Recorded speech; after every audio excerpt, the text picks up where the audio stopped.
Hey guys, it's Legend Akage, and today we're going over the new Dungeon Grasp of Avarok. Let's get into it. I'm going to start with the recommended loadouts. Here, I would recommend bringing Witherhoard, Blinding GLs, Fusions, Linears, Swords, and Vex. Personally, I like to use Linears for Hunters and Warlocks, and then Swords for Titan when it comes to boss DPS. Subclasses are really just what you're most comfortable with. Personally, I use Quiver, Devour, and Behemoth, but Reverent, Well, and Bubble can very well work here too. Next for mechanics, we're going to start with the main mechanic of Burdened by Riches. Certain enemies and objectives in this dungeon will drop exotic motes. Picking up these motes grants a debuff called Burdened by Riches for 30 seconds. When it expires, you die. Whenever you hit a multiple of 10 stacks, your abilities are fully recharged. There are crystals nearby that consume this debuff when you stand near them. While the crystals are consuming the buff, the timer is paused, and once the crystal has had its fill, something will happen. Next we have traps.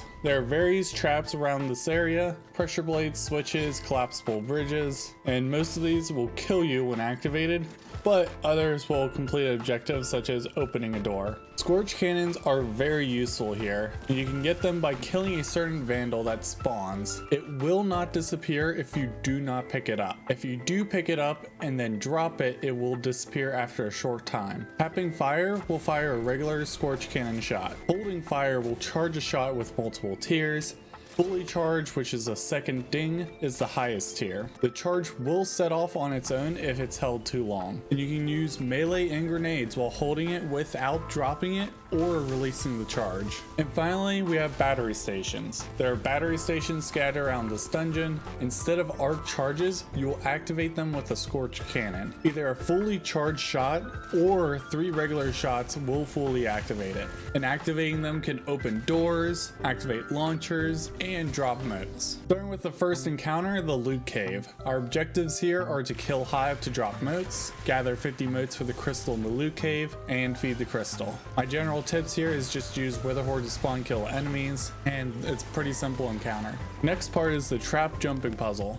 The general tips here are swords are great for movement, be cautious of traps, and blade slow. I would also recommend blading it blind, so if you would like to do that, skip to the encounter 3 section in the timestamp below. The path you want to take here is you want to continue forward after you drop down the hole until you enter a room with 2 doors to the right. Open the left door and activate the switch inside. Go into the newly opened tunnel and activate the switch under the bridge. Go back outside and climb up the wall. Jump into the far right tunnel and activate the blade. Continue climbing until you get to the switch in the tunnel.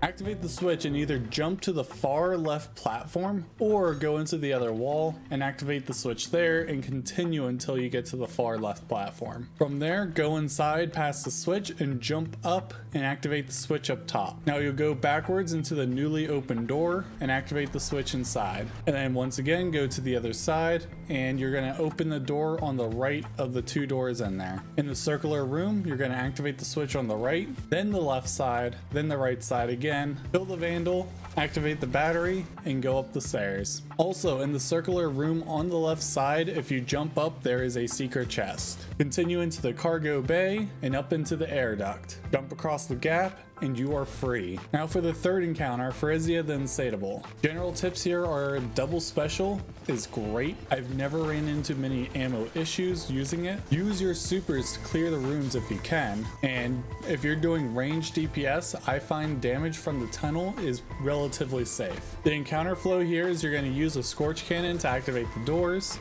kill the acolytes and knights to get motes, deposit 25 motes into the crystal, and damage the boss, and then it's just rinse and repeat.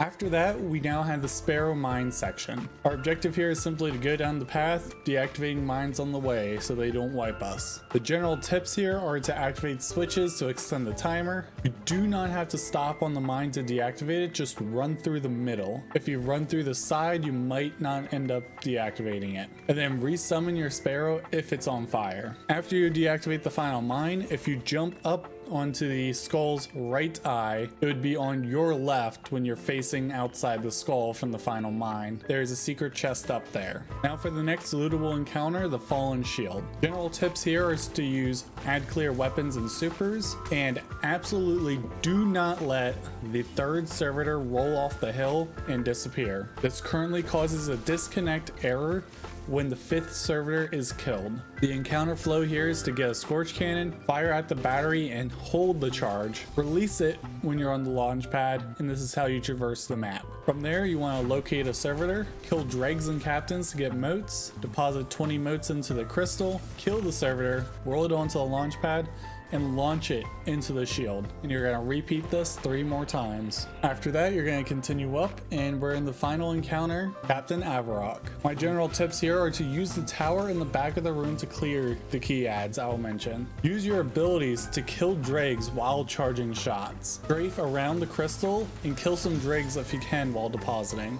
For the encounter flow, you want to kill the Vandal, Shank, and Marauder. I prefer to kill them in that order. Grab the Scorch Cannon, activate the battery on 1 of the 3 sides to drop motes. Try to collect the motes from at least 2 sides. It will be 10 motes per side, and then you can either deposit now or wait until you have 60 motes. Once you have deposited 60 motes, it is time to damage the boss. And after damaging the boss, just simply repeat this until the boss is dead. Thanks for watching, and this is the first guide I've done.